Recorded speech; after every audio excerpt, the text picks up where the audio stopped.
Meu nome é Helena Duarte.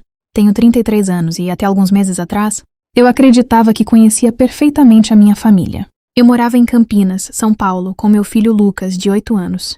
Depois que meu marido morreu em um acidente de moto, 2 anos antes éramos apenas nós dois. Lucas era um menino quieto, curioso e apaixonado por futebol.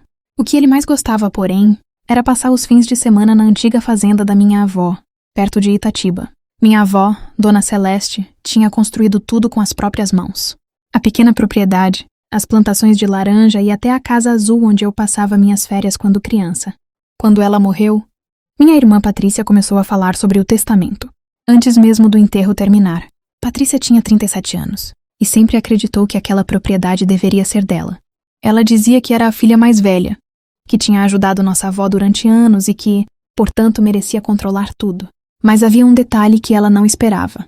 Minha avó tinha deixado a maior parte da propriedade em um fundo destinado a Lucas. Eu seria a responsável por administrar tudo até ele completar 25 anos. Quando o advogado leu essa parte do testamento, Patrícia ficou completamente imóvel. Naquela noite ela me ligou. Helena, precisamos conversar sobre Lucas. Eu já sabia que aquilo não terminaria bem. No domingo seguinte, Patrícia apareceu na minha casa com uma pasta preta nas mãos. Sentou-se à minha frente. Respirou fundo e disse que tinha descoberto algo preocupante sobre o nascimento do meu filho.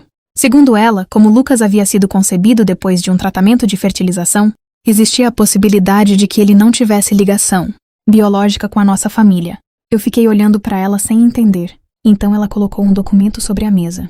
Quero um teste de DNA, disse. Se ele não for realmente da nossa família, o advogado vai retirar o nome dele do testamento. Eu senti uma raiva tão forte que minhas mãos começaram a tremer. Mas não gritei, não discuti. Não perguntei como ela tinha chegado àquela conclusão. Apenas olhei para minha irmã e respondi. Sam. Ela piscou surpresa. Sim? Repetiu. Sim, faça o teste. O sorriso que apareceu no rosto dela durou apenas alguns segundos, porque havia uma coisa que Patrícia não sabia. Eu também tinha uma pergunta sobre aquele teste. E, se o resultado confirmasse o que eu suspeitava, a pessoa que corria o maior risco de perder tudo não seria meu filho. Seria ela. Na manhã seguinte, levei Lucas à clínica particular no centro de Campinas. Patrícia insistiu em acompanhar tudo, como se fosse uma investigação policial. Levou o próprio advogado, Renato, um homem de terno cinza que falava pouco e anotava cada palavra. Antes de entrarmos na sala de coleta, Patrícia segurou meu braço. Você ainda pode desistir, Helena. Olhei para ela. Foi você quem exigiu o teste. Ela soltou meu braço imediatamente. Lucas percebeu que havia alguma coisa errada. Mãe, eu fiz alguma coisa? Aquela pergunta quase me quebrou. Ajoelhei diante dele e segurei seu rosto. Não, meu amor. Você não fez absolutamente nada. O exame foi simples.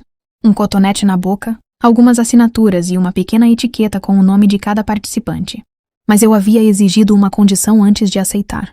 O laboratório também deveria analisar Patrícia e nossa mãe, Sônia, porque eu queria uma comparação completa da família. Patrícia ficou pálida. Minha mãe não precisa participar disso. Precisa sim, respondi. Se estamos procurando a verdade, vamos procurar toda a verdade. Ela tentou argumentar, mas Renato acabou concordando. Minha mãe apareceu 2 dias depois. Ela entrou no laboratório usando seu melhor vestido, carregando uma bolsa marrom que nunca deixava longe dos olhos. Quando viu os documentos, perguntou. Quem autorizou esse painel familiar? Eu, respondi. Ela me encarou por alguns segundos. Helena, não complique uma coisa simples. Aquilo me incomodou. Uma coisa simples? Minha irmã havia passado semanas dizendo que meu filho não pertencia à família. Minha mãe tinha concordado com ela. E agora as duas pareciam assustadas porque eu queria apenas confirmar tudo. Naquela noite comecei a pesquisar os documentos antigos da minha avó. Eu não estava procurando nada sobre Lucas.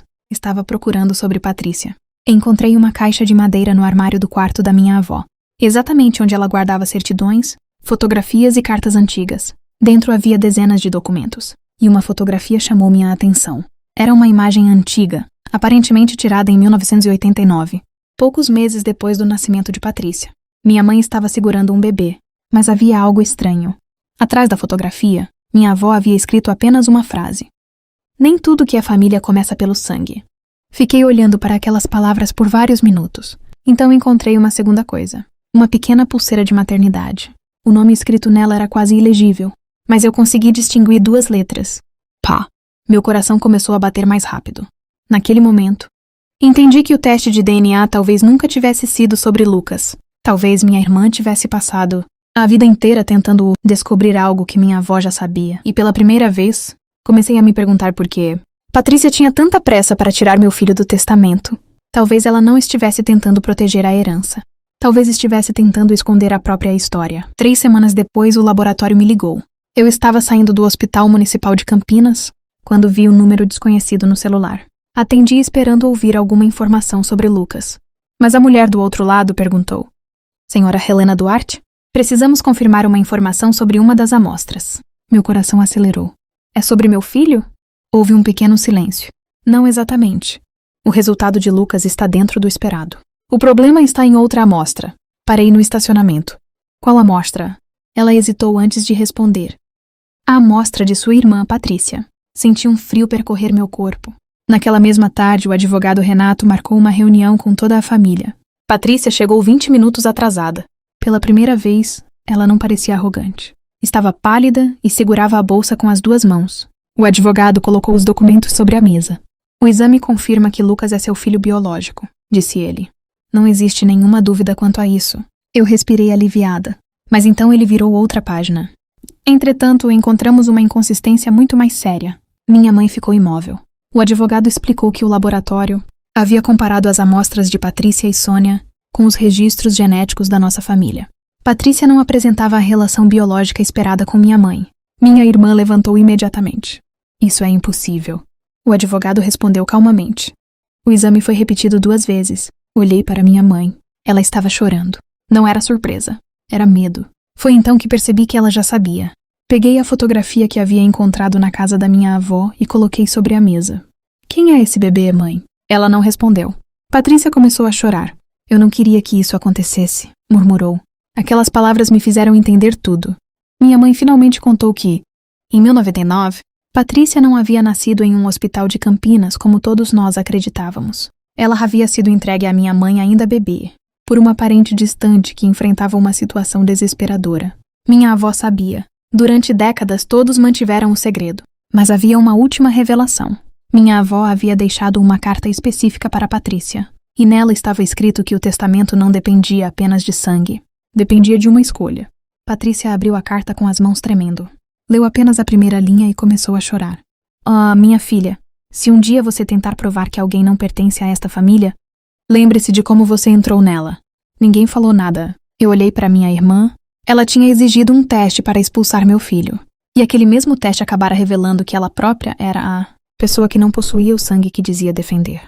Mas ainda faltava descobrir por que minha avó havia protegido esse segredo por quase 40 anos. Naquela noite, fomos até a antiga casa da minha avó em Itatiba. Patrícia não queria ir, mas eu sabia que aquela história precisava terminar onde tudo havia começado. No quarto, encontrei uma segunda carta escondida dentro da mesma caixa de madeira. Dessa vez, meu nome estava no envelope. Abri devagar. Minha avó explicava que quando Patrícia nasceu, a família enfrentava uma situação delicada. A mãe biológica dela era uma jovem parente que não tinha condições de criá-la. Minha mãe decidiu assumir a criança como filha e, durante todos aqueles anos, Patrícia cresceu acreditando que aquela era toda a verdade. Minha avó nunca contou porque sabia que revelar aquilo poderia destruir a família. Mas também deixou uma mensagem muito clara. Helena, sangue pode explicar de onde alguém veio. Nunca deve decidir quem merece ser amado. Eu chorei ao terminar a carta. Não porque Patrícia não fosse minha irmã, mas porque percebi que ela havia passado a vida inteira tentando provar que pertencia àquela família. E por medo de perder o lugar que sempre acreditou ser seu, tentou fazer meu filho pagar por uma insegurança que não era culpa dele. Na manhã seguinte, Patrícia me procurou. Ela não levou advogado, não levou documentos. Apenas sentou na minha cozinha e ficou alguns minutos em silêncio. Eu estava com medo, disse finalmente. Eu não respondi.